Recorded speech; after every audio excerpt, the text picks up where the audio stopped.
Louvado seja Deus. Prepare a sua Bíblia, você que tem mais de 9 anos. Apocalipse, capítulo 21, versículos de 1 a 3. Aleluia.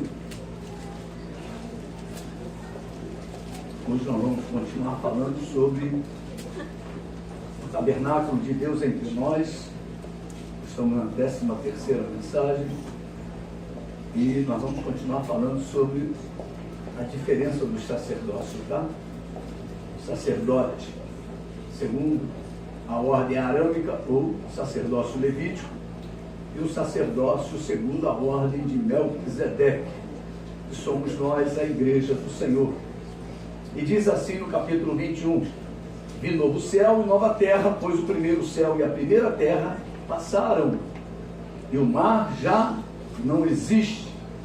Vi também a cidade santa, a nova Jerusalém, que descia do céu, da parte de Deus, ataviada como noiva, adornada para o seu esposo. Então ouvi grande voz vinda do trono, dizendo: eis o tabernáculo de Deus com os homens.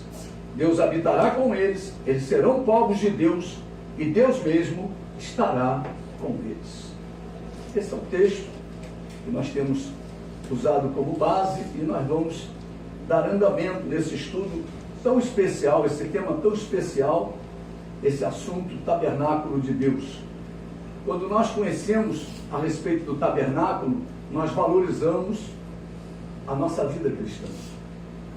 Porque lá no tabernáculo do deserto, Deus mandou construir para que aquele tabernáculo fosse o local da habitação do Deus de Israel, no meio do seu povo. No Novo Testamento, o tabernáculo somos nós. Você é o templo de Deus. Nós somos o templo do Senhor. É repetitivo? É, mas é importante. Porque o apóstolo Paulo, quando escreve à igreja de Corinto, ele fala: acaso não sabeis que o vosso corpo é o santuário do Deus vivo? Não é verdade? A igreja muitas vezes se esquece de que o seu corpo é o santuário de Deus. E no santuário não pode entrar o quê? Impureza, não pode entrar sujeira, não pode entrar pecado. Quando o pecado entra, Deus não divide a glória dele com nada. Ele é o Senhor. Amém, queridos? Então o tabernáculo tem alguns nomes que você vai entender, né? O tabernáculo de Deus, o tabernáculo de Moisés. Também fala da tenda da congregação, chamada também a tenda da congregação, e ela era dividida em 2 ambientes. O primeiro ambiente, o lugar santo, e o segundo ambiente, o lugar santíssimo. E os 2 ambientes eram separados por uma cortina. E esta separação apontava para os limites dos sacerdócios. Os sacerdotes, segundo a ordem de Arão, podiam só trabalhar até a cortina. Já o sacerdócio que Cristo nos constituiu, nós temos acesso ao lugar santíssimo, à sala do trono. Amém, queridos? Você pode, fala para o seu irmão, você pode entrar na sala do trono. Aleluia! Glória a Deus. Então, esses 2 ambientes apontavam para a diferença entre os 2 sacerdócios. Isto apontava para a aliança firmada por Deus com o povo de Israel na saída do Egito, e a nova aliança, nova e eterna aliança, firmada por Jesus na cruz do Calvário. Então são 2 alianças que o tabernáculo apontava para essas 2 alianças. Deus queria mostrar a diferença entre os 2 ministérios. O ministério sacerdotal segundo a ordem de Arão, que representa a antiga aliança, e o ministério sacerdotal segundo a ordem de Melquisedeque, que representa a nova e eterna aliança realizada por Jesus. Muitas passagens bíblicas falam sobre este assunto. Hoje nós vamos separar Hebreus capítulo 12. Você vai lá em Hebreus capítulo 12, você que tem a sua Bíblia.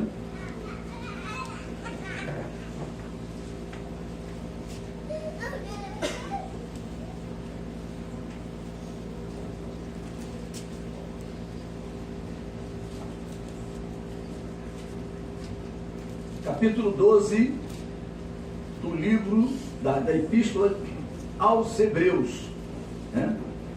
Essa epístola, ninguém sabe quem a escreveu. Há indícios, né? Tem pessoas que acham que foi Paulo que escreveu, né? Mas ela não tem autor conhecido, revelado, né? Então está aqui, ó, autor ela tem, mas não tem a revelação de quem é. Portanto, também nós, visto que temos a rodear-nos tão grande nuvem de testemunhas, desembaraçando-nos de todo o peso e do pecado que tenazmente nos assedia, corramos com perseverança a carreira que nos está proposta, olhando firmemente para o autor e consumador da fé, Jesus, o qual, em troca da alegria que lhe estava proposta, suportou a cruz, não fazendo caso da ignomínia, e está sentado à destra do trono de Deus. Considerai, pois, atentamente aquele que suportou tamanha oposição dos pecadores contra si mesmo, para que não vos fatigueis desmaiando em vossa alma. Ora, a nossa luta contra o pecado ainda não tendes resistido até o sangue. E estáis esquecidos da exortação que, como a filhos, discorre convosco. Filho meu, não menosprezes a correção que vem do Senhor, nem desmaies, quando por ele és reprovado. Porque o Senhor corrige a quem ama e açoita a todo filho a quem recebe. É para a disciplina que perseverais. Deus nos trata como filhos. Pois que filho há que o pai não corrige? Mas se estáis sem correção, de que todos se têm tornado participantes, logo sois bastardos, e não filhos. Além disso, tínhamos os nossos pais segundo a carne, que nos corrigiam, e os respeitávamos, não havemos de estar em muito maior submissão ao Pai espiritual, e então viveremos? Pois eles nos corrigiam por pouco tempo, segundo melhor lhes parecia. Deus, porém, nos disciplina para aproveitamento, a fim de sermos participantes da sua santidade. Toda disciplina, com efeito, no momento, não parece ser motivo de alegria, mas de tristeza. Ao depois, entretanto, produz fruto pacífico aos que têm sido por ela exercitados, fruto de justiça. Por isso, restabelecei as mãos descaídas e os joelhos trôpegos, e fazei caminhos retos para os pés, para que não se extravie o que é manco, antes seja curado. Segui a paz com todos, e a santificação, sem a qual ninguém verá o Senhor, atentando diligentemente, porque ninguém seja faltoso, separando-se da graça de Deus, nem haja alguma raiz de amargura que brotando vos perturbe, e por meio dela muitos sejam contaminados. Nem haja algum impuro ou profano, como foi Esaú, o qual por um repasto vendeu o seu direito de primogenitura. Pois sabeis que posteriormente, querendo herdar a bênção, foi rejeitado, pois não achou lugar de arrependimento, embora com lágrimas o tivesse buscado. Ora, não tendes chegado ao fogo palpável e ardente, e à escuridão, e às trevas, e à tempestade, e ao clangor da trombeta, e ao som de palavras tais, que quantos a ouviram, suplicaram que não se lhes falasse mais, pois já não suportavam o que lhes era ordenado. Até um animal, se tocar o monte, será apedrejado. Na verdade, de tal modo era horrível o espetáculo que Moisés disse: sinto-me aterrado e trêmulo. Mas tendes chegado ao monte Sião, e à cidade do Deus vivo, a Jerusalém celestial, e a incontáveis hostes de anjos, e a universal assembleia, e a igreja dos primogênitos arrolado nos céus, e a Deus, o juiz de todos, e aos espíritos dos justos aperfeiçoados, e a Jesus, o mediador da nova aliança, e ao sangue da aspersão que fala coisas superiores ao que fala o próprio Abel. Tende cuidado, não recuseis ao que fala, pois se não escaparam aqueles que recusaram ouvir quem divinamente os advertia sobre a terra, muito menos nós, os que nos desviamos daquele que dos céus nos adverte. Aquele cuja voz abalou então a terra, agora porém ele promete, dizendo: ainda uma vez por todas farei abalar não só a terra, mas também o céu. Ora, Esta palavra, ainda uma vez por todas, significa a remoção destas coisas abaladas, como tinham sido feitas, para que as coisas que não são abaladas permaneçam. Por isso, recebendo nós um reino inabalável, retenhamos a graça pela qual sirvamos a Deus de modo agradável, com reverência e santo temor, porque o nosso Deus é fogo consumidor. Amém, queridos? Essa é a leitura. A Epístola aos Hebreus nos mostra o contraste entre a antiga e a nova aliança. E no capítulo 11, o capítulo que nos descreve sobre a fé, o capítulo 11 fala muito sobre fé, né? Também nos relata sobre vidas que devem ser observadas em seu caráter, né? Em sua conduta, em seu exemplo de fé para os crentes de hoje em dia.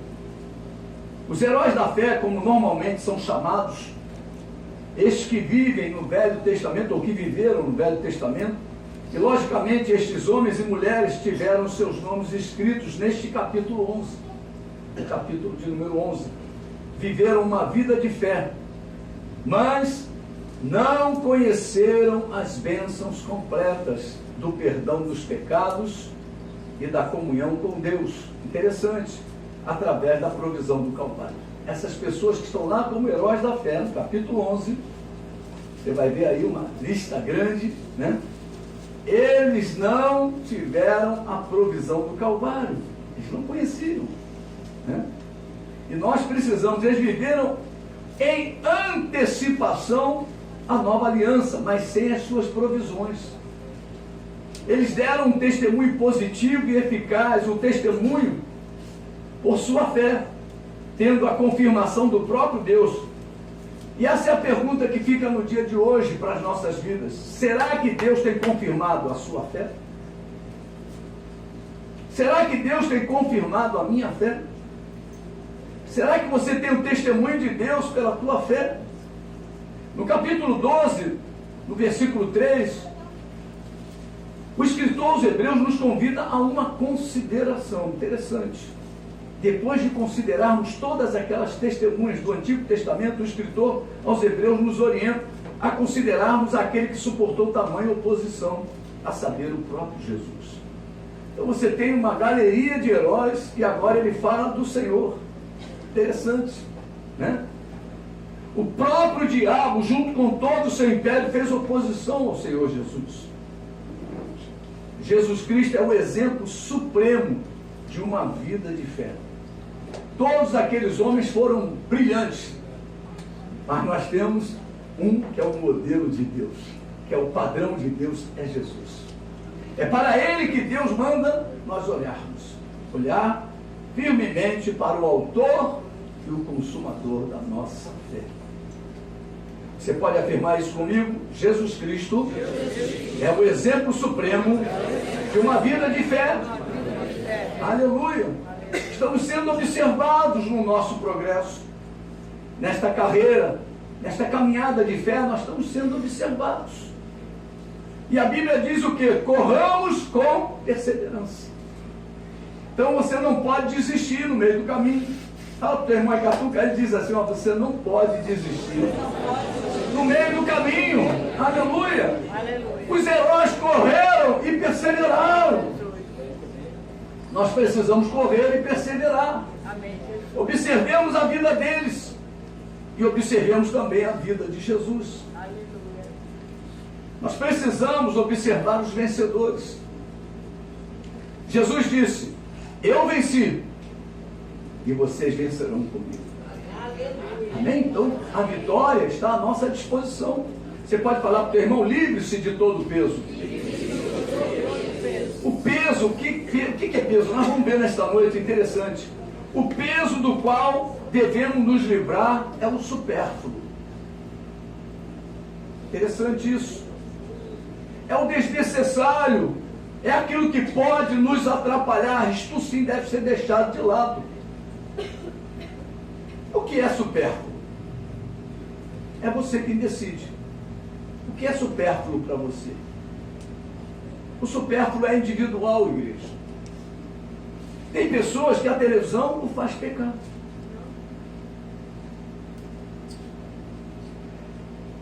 mesma forma, tem pessoas que o celular o faz pecar. Outras, é o ambiente do trabalho que o leva a pecar. Outras são as escolhas da vida.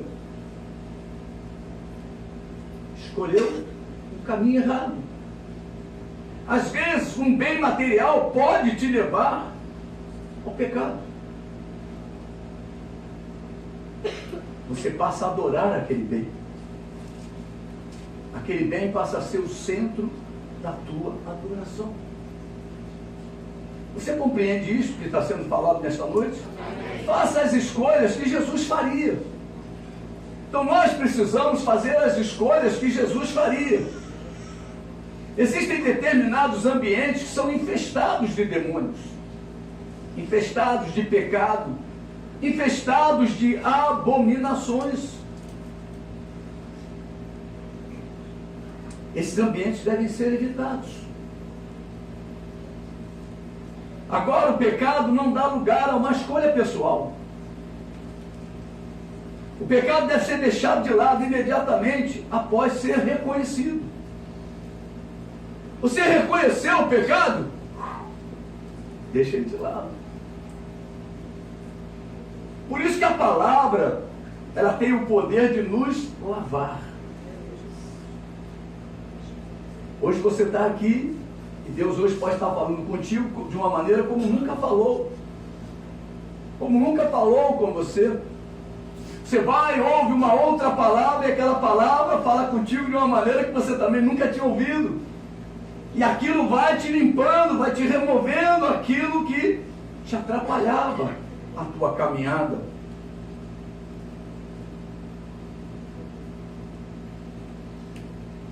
O pecado fica escondido. Se lembra que eu disse na frase anterior? Após ser reconhecido, ele deve ser deixado. E ele fica escondido, por isso que ele precisa ser reconhecido. Ele está escondido. Ele está dentro de um esconderijo. E de vez em quando ele sai para te agarrar. Ele sai para te emboscar. Ele sai para te rodear. Para te apanhar na armadilha. Quando nos tornamos incautos e desatentos. Existe um pecado. O pecado da incredulidade. E esse pecado tem a capacidade de destruir a nossa fé. Mas com este pecado nós precisamos ter todo cuidado. Deus não nos chamou para uma temporada numa ilha da fantasia ou para a Disney. Em Hebreus 12, 4, ele diz: ainda não tendes resistido até o sangue. Quem fala é a palavra, não é pastor, não é a igreja. Nós precisamos aprender a resistir. Não é fácil. A luta individual vai apertar. Quem quer entrar no céu, diga glória a Deus. A luta vai apertar, meu irmão, porque Deus vai preparar, vai limpar a nossa vida para nós podermos entrar no céu. Amém, Jesus. Nós não vamos entrar com o pé. A única coisa que nós temos que carregar é a nossa fé. É isso que vai fazer a nossa entrada. A nossa garantia da entrada no céu. A luta familiar vai apertar. Nós ainda não experimentamos toda a extensão da luta. Você pode falar isso para as pessoas que estão à sua volta? Nós ainda não experimentamos toda a extensão da luta. Aleluia. Efésios capítulo 6, versículo 13.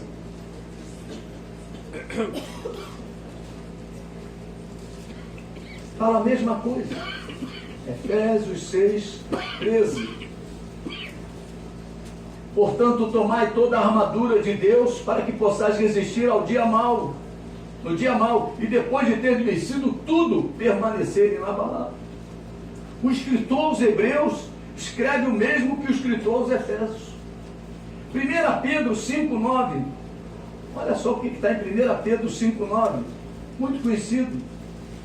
Diz assim: resisti-lhe firmes na fé, certos de que sofrimentos iguais aos vossos estão se cumprindo na vossa irmandade espalhada pelo mundo. O escritor aos Hebreus escreve o mesmo que o apóstolo Pedro escreve em sua primeira epístola. Você pode falar ao seu irmão: o segredo é resistir. Olha nos olhos dele e diz: não se dobre, não desista, não abaixe as suas armas. Aleluia. Aleluia. Nos versículos 5 a 13 de Hebreus, nós já lemos, não vamos voltar a ler, tá? Por causa do tempo. Versículos 5 a 13, né? Fala, né, que os filhos que são dignos da sua filiação devem suportar a correção do Senhor. Ele corrige a quem ama. Às vezes não compreendemos o porquê, mas ainda assim aceite e suporte a correção do Senhor como parte da sua e da minha educação do Senhor. Amém, Jesus. O Senhor tem que educar a gente.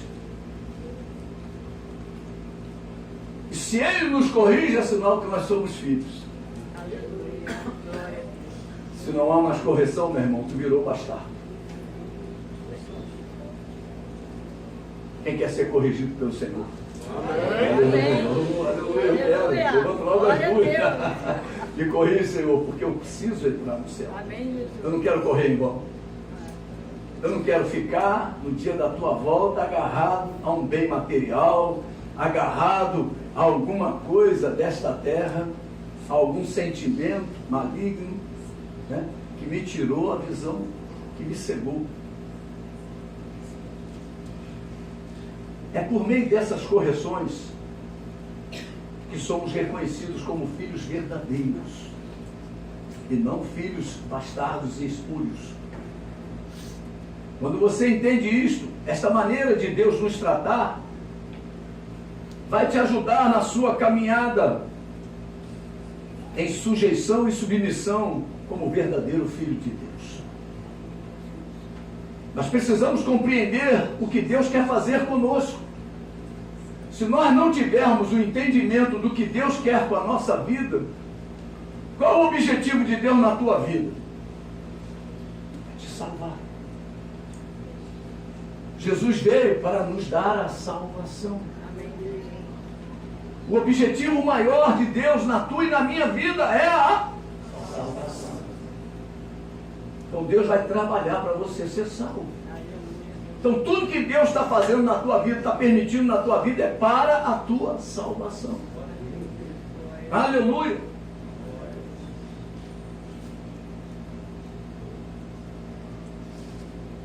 Você pode falar para o teu irmão: a correção é uma forma de educação. Forma de educação. Aleluia. Aleluia. Glória a Deus. A Bíblia diz, né? Corrige teu filho, né? Nós temos que corrigir, educando ele, tratando dele, para que quando ele for mais velho, ele não se desvie, ele continue sendo um filho querido e amado, né?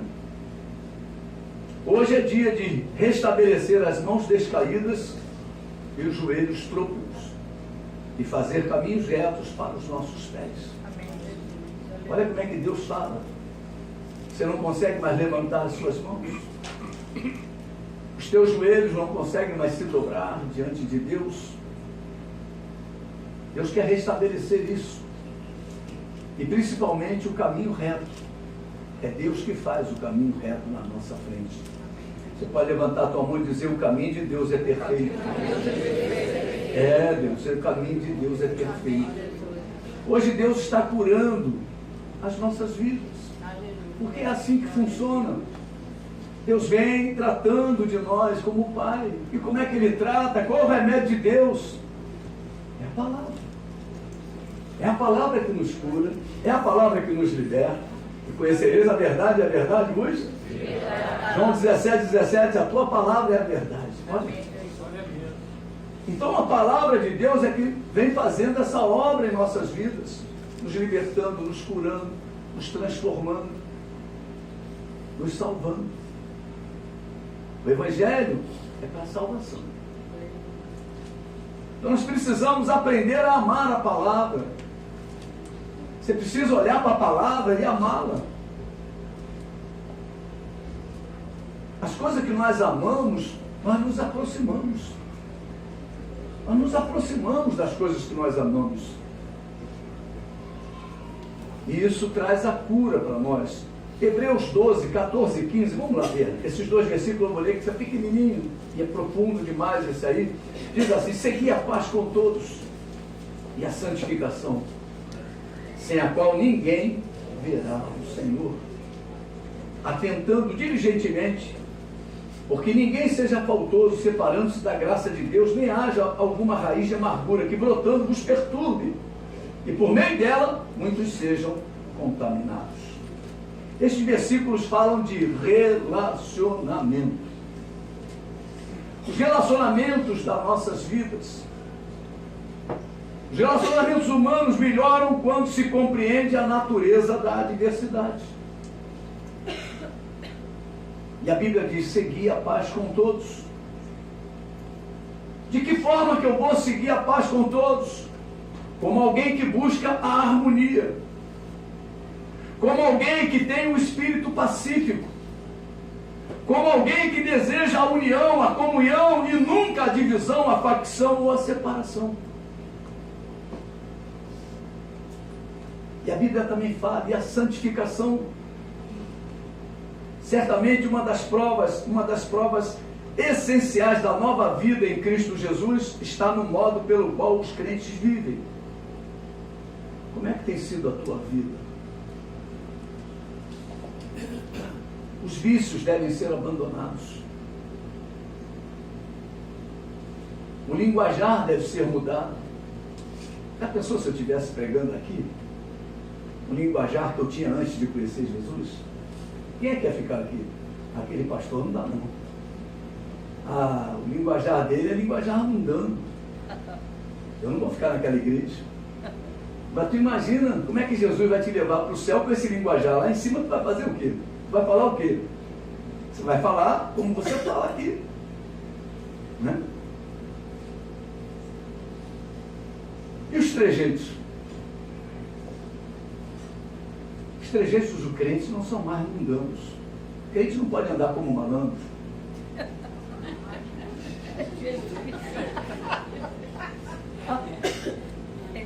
O cara vai falar, ele não está cheio do Espírito, está cheio de mim.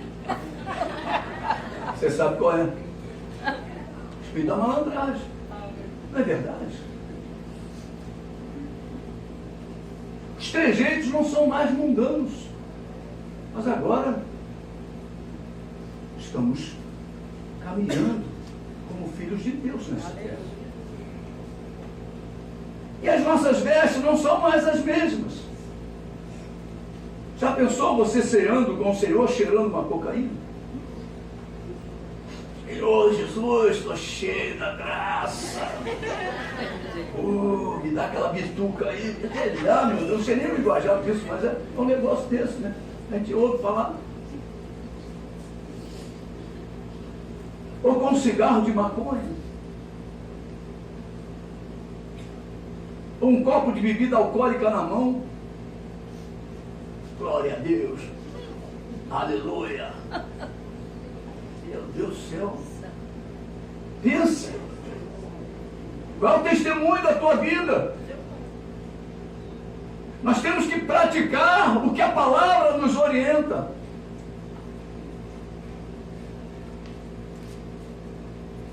Estou falando palavrões. Quantos crentes ainda falam palavrões?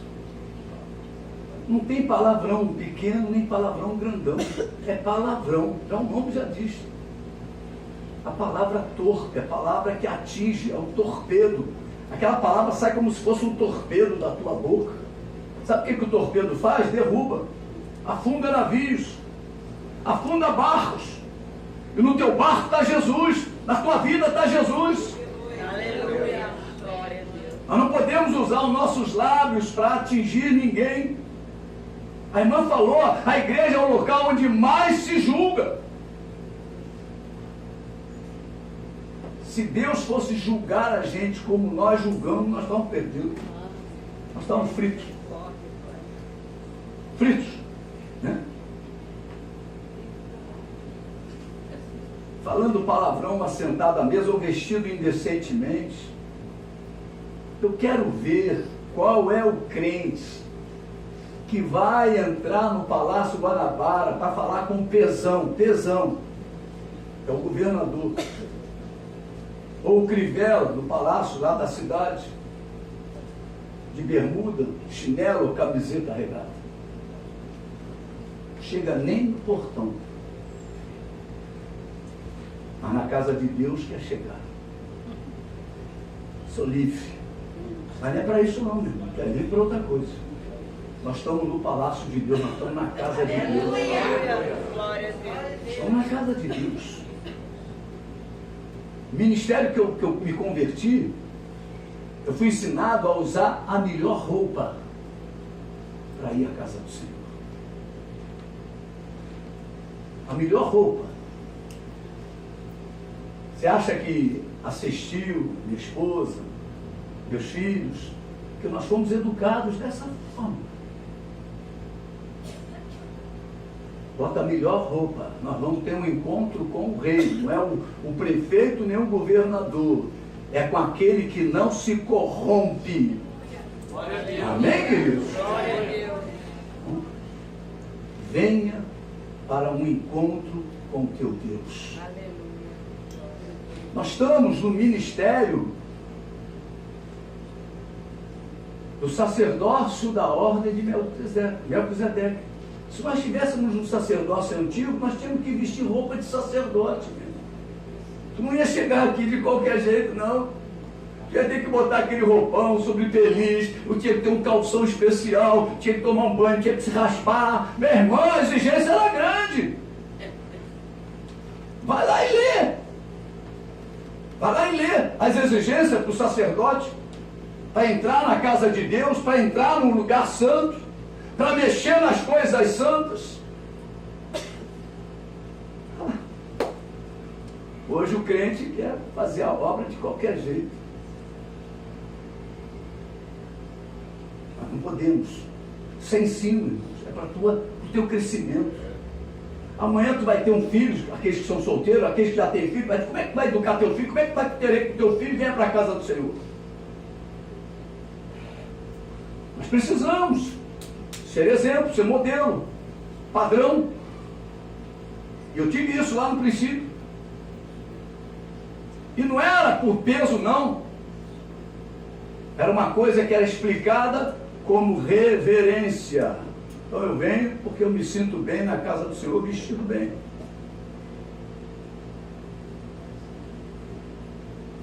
Não é fácil, não. Ou então entrando na presença do Senhor como se fosse um bandido. Né? Ou um homossexual. Pastor, pelo amor de Deus, aqui não. Desvira a mão. Corrija a postura. Fala grosso. Tu é homem ou tu é mulher? Os trejeitos têm que ficar lá fora, meu irmão. Os trejeitos são do mundo. Aqui dentro é santidade ao Senhor. Quando fala aqui dentro, porque aqui dentro a gente aprende como vai andar lá fora. Como nós vamos nos comportar lá fora. Não adianta tu se comportar bonitinho aqui dentro e lá fora ser o bandido, não.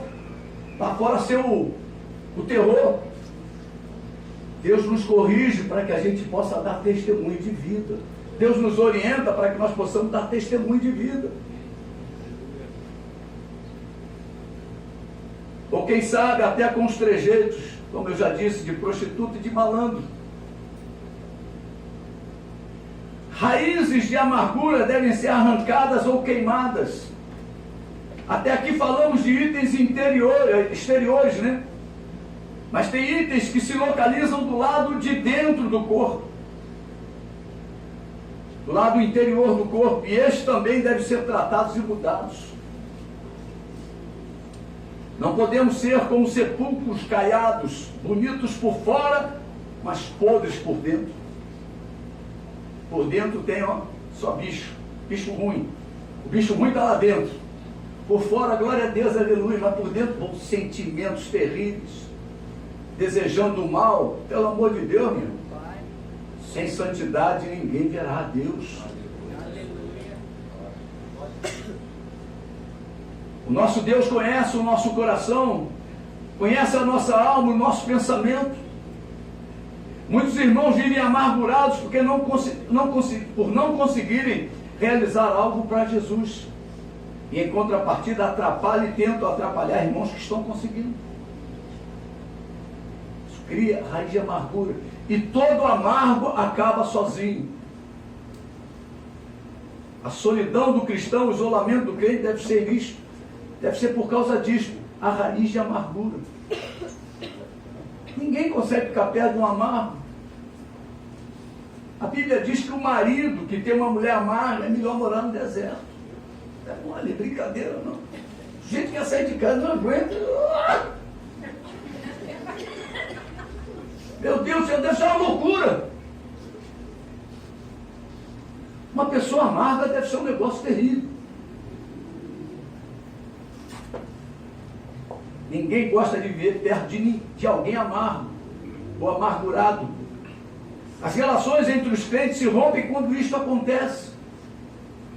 A pessoa, ninguém vai querer comunhão com essa pessoa. Ela acaba ficando isolada. Versículos 16 em diante diz assim: nem haja algum impuro ou profano como foi Esaú, o qual por um repasto vendeu o seu direito de primogenitura. Pois sabeis também que, posteriormente, querendo herdar a bênção, foi rejeitado, pois não achou lugar de arrependimento, embora com lágrimas o tivesse buscado. Esaú serve de exemplo da desesperança de tal condição. Por sua própria escolha, tornou-se impuro ou profano, que quer dizer amante das coisas terrenas e sensuais. Com isto, ele perdeu duas coisas. Primeiro, a primogenitura, o direito à primogenitura. E o segundo, a sensibilidade espiritual. Então, nós começamos a ver aqui que a raiz de amargura traz isso. Ele trocou a paz e a santidade pelos prazeres terrenos, imediatos e passageiros. Quando Esaú tentou mudar a sua condição, descobriu que era impossível. Ainda que a bênção de Deus ou o arrependimento fosse buscado com lágrimas. Tem pessoas que choram na presença de Deus copiosamente, as lágrimas descem. Você fala, Deus, oh Deus, Deus está tratando. Então, às vezes não tem nem mais jeito. Não tem nem mais jeito. Não estou dizendo que é o caso teu, não. Estou dizendo que é o caso de Esaú. Deus deixou registrado isso. Foi tarde demais. Foi tarde demais que Esaú tomou aquela atitude. Esaú foi culpado de pecado deliberado, de cujas consequências ele não encontrou libertação. Lembre-se, esta lição deve ficar nos nossos corações, pois Deus em sua palavra registra este fato para que não caiamos nesta armadilha. É uma armadilha do diabo. O diabo quer que você ame o mundo. Ele apresenta o mundo como bonzinho, como uma coisa legal, uma coisa inofensiva. E quando você, cristão, se envolve, você fica amarrado, preso e acaba até perdendo a tua salvação. Lembre-se de que este livro foi escrito aos hebreus, ao povo que tinha Moisés como líder e legislador. Os versículos 18 em diante diz assim, olha: ora, não tendes chegado ao fogo palpável e ardente, e à escuridão, e às trevas, e à tempestade, e ao clangor da trombeta, e ao som de palavras tais, que quantos o ouviram, suplicaram que não se lhes falasse mais, pois já não suportavam o que lhes era ordenado. Até um animal, se tocar o monte, será apedrejado. Na verdade, de tal modo era horrível o espetáculo que Moisés disse: sinto-me aterrado e trêmulo. Versículo 22, ele diz assim: louvado seja o nome de Jesus. Mas tendes chegado ao monte Sião e à cidade do Deus vivo, a Jerusalém celestial e a incontáveis hostes de anjos, e a universal assembleia e a igreja dos primogênitos arrolado nos céus, e a Deus, o juiz de todos, e aos espíritos dos justos aperfeiçoados. Versículo 24, e a Jesus, o mediador da nova aliança, e ao sangue da aspersão, que fala coisas superiores ao que fala o próprio Abel. Muitas pessoas se dizem boazinhas, muitas até se dizem obedientes aos 10 mandamentos, mas Deus em sua palavra faz um contraste entre o Monte Sião, entre o Monte Sinai e o Monte Sião. Os dois montes. O cenário para a concessão da lei foi o Monte Sinai. O primeiro, o Monte Sinai, um monte aceso em fogo. Tu imagina um monte queimando, pegando fogo. Envolto em escuridade, trevas e tempestades.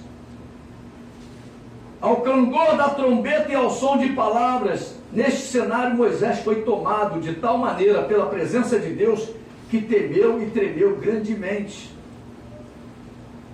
Lá em Êxodo, capítulo 19, versículos 12 em diante, vamos lá, vai mostrar exatamente essa cena. Êxodo 19, vai mostrar exatamente isso que Hebreus descreve. Versículos 12 em diante.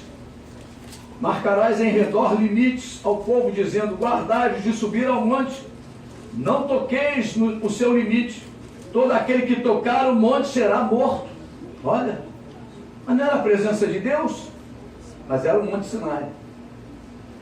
Mão nenhuma tocará neste, mas será apedrejado ou flechado. Quer seja animal, quer seja homem, não viverá. Quando soar longamente a buzina, então subirão o monte. Moisés, tendo descido do monte ao povo, consagrou o povo e lavaram as suas vestes.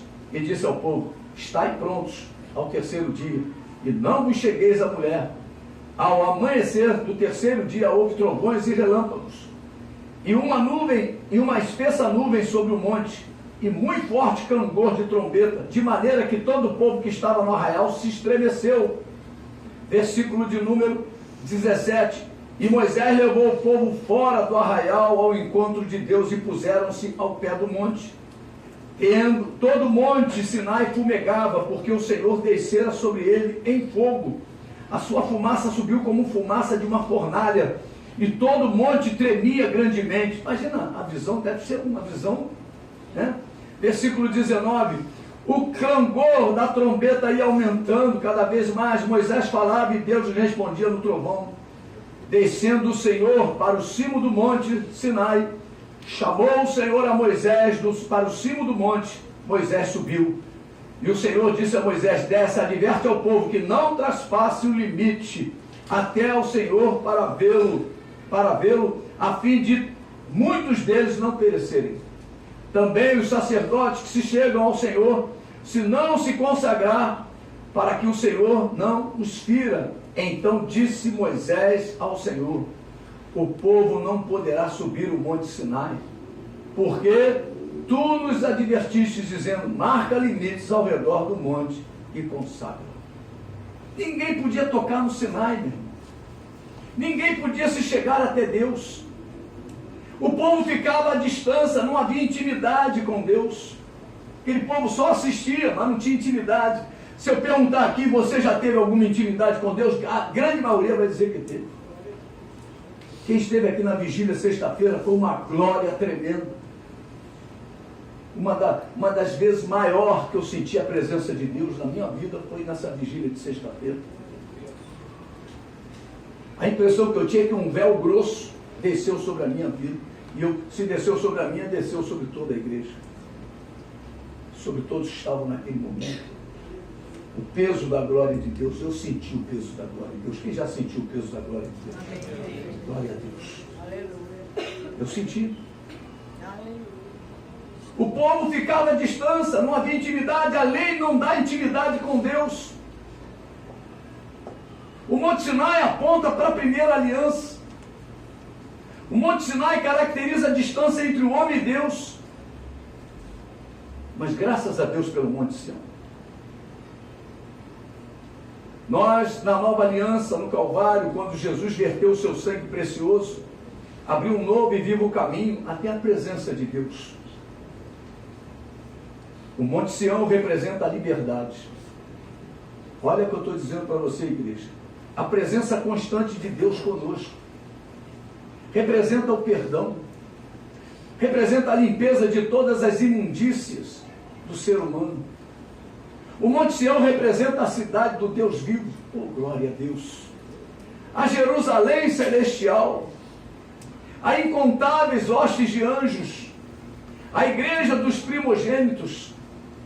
O juiz, Deus, o juiz justo, aperfeiçoados. Jesus, o mediador da nova aliança. Você pode falar ao teu irmão, o Monte Sinai. O Monte Sião, perdão, irmão. O Monte Sião é nosso. É para os que acreditam. É para os que têm fé em Jesus Cristo. O Monte Sião é nosso. Você pode se achegar a ele. Não tem limite. Lá no Monte Sinai, Moisés, Deus falou, bota limite.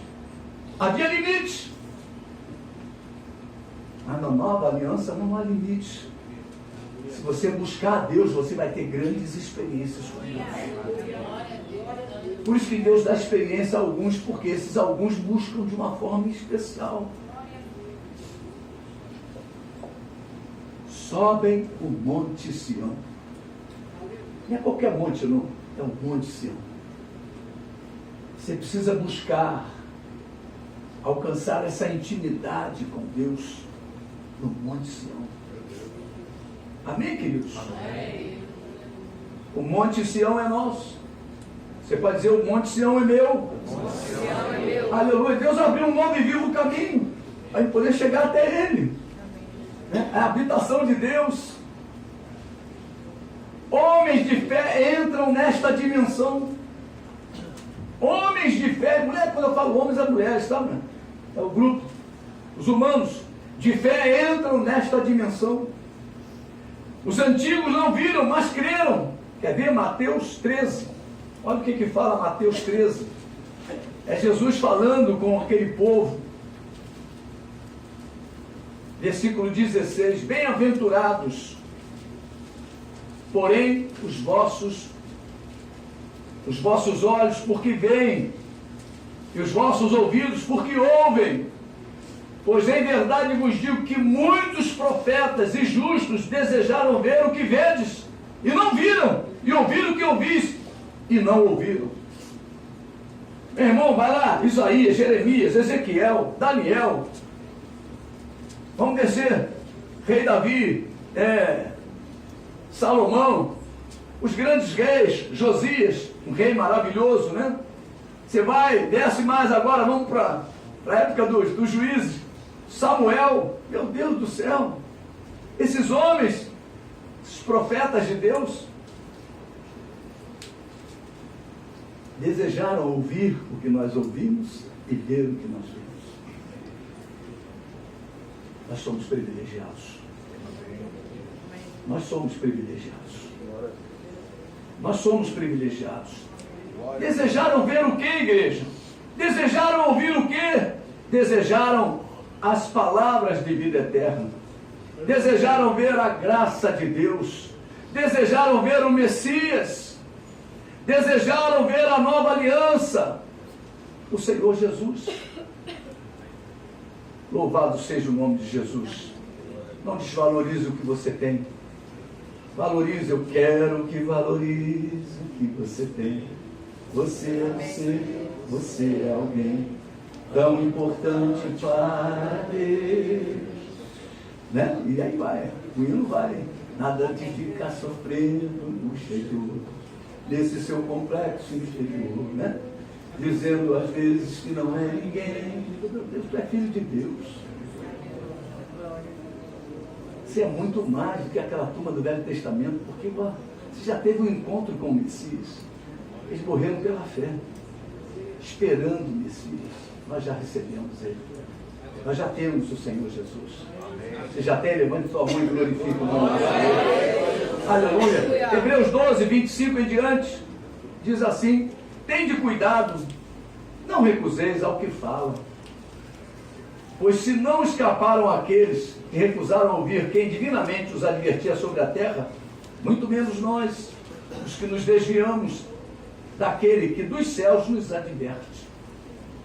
Aquele cuja voz abalou então a terra, agora porém ele promete dizendo: ainda uma vez por todas farei abalar não só a terra, mas também o céu.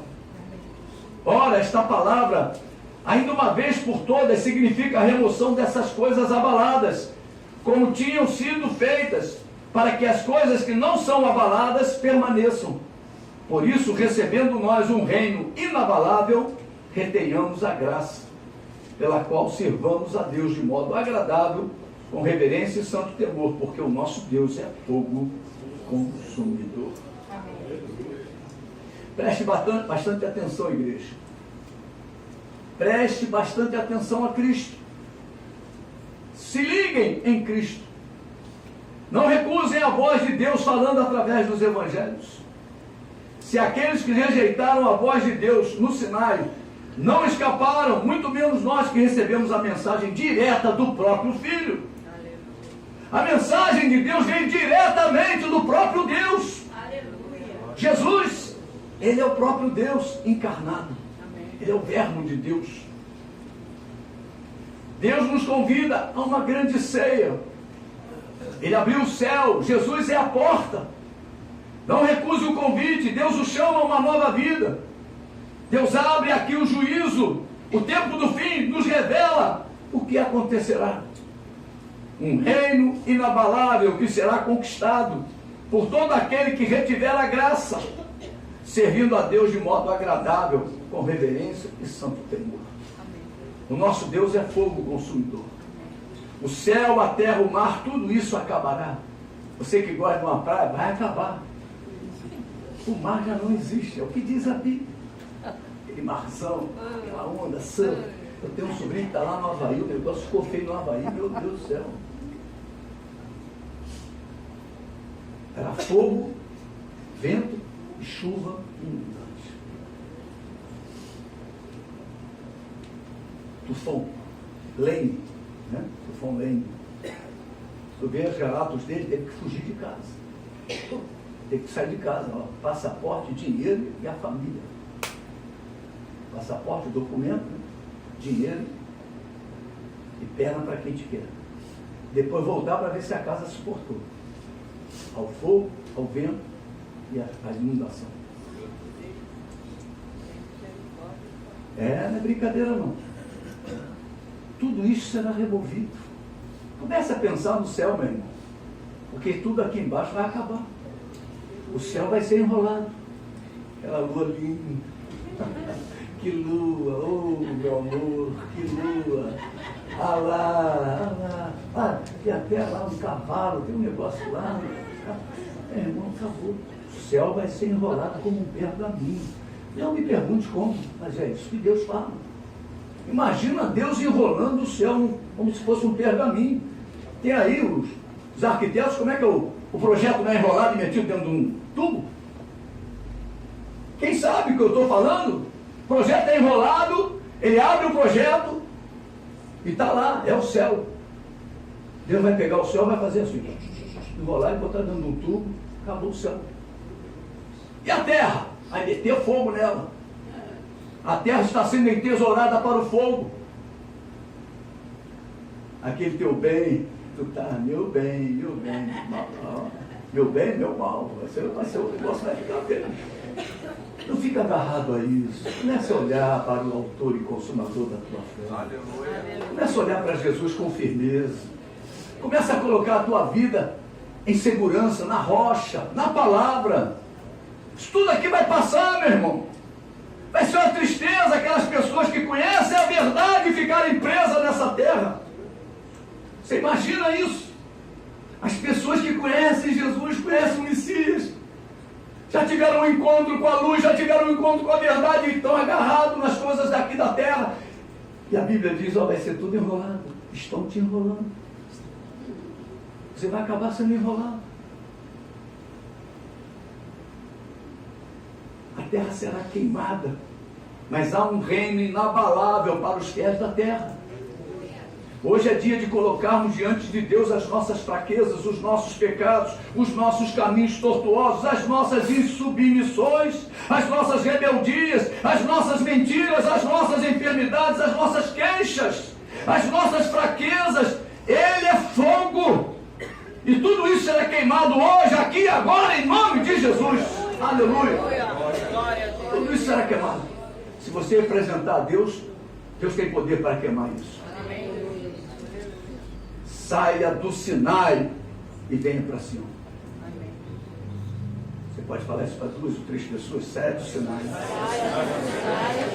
e venha para Sião. Porque Sinai, meu irmão, Sinai é um monte que você fica distante de Deus. Para de ficar distante de Deus. Sião, meu irmão, é proximidade, é comunhão, é a igreja dos primogênitos, é o próprio Deus contigo, é o Emanuel. Saia do medo de servir a Deus, saia da mesmice. Deus o chama para uma vida nova. Deus não nos dá espírito de medo ou de covardia. Deus nos dá o espírito de poder, de moderação, de sabedoria, de santidade, e também nos dá a sua própria glória. Deus depositou a glória dele nas nossas vidas. Você é um transportador da glória de Deus. Amém? Você tem essa capacidade de transportar a glória de Deus. Eu vou convidar o louvor. Eu quero dizer para você que hoje é dia de tomada de posição. Vou pedir para o João de ligar para mim. Aleluia. Hoje é dia de tomada de posição.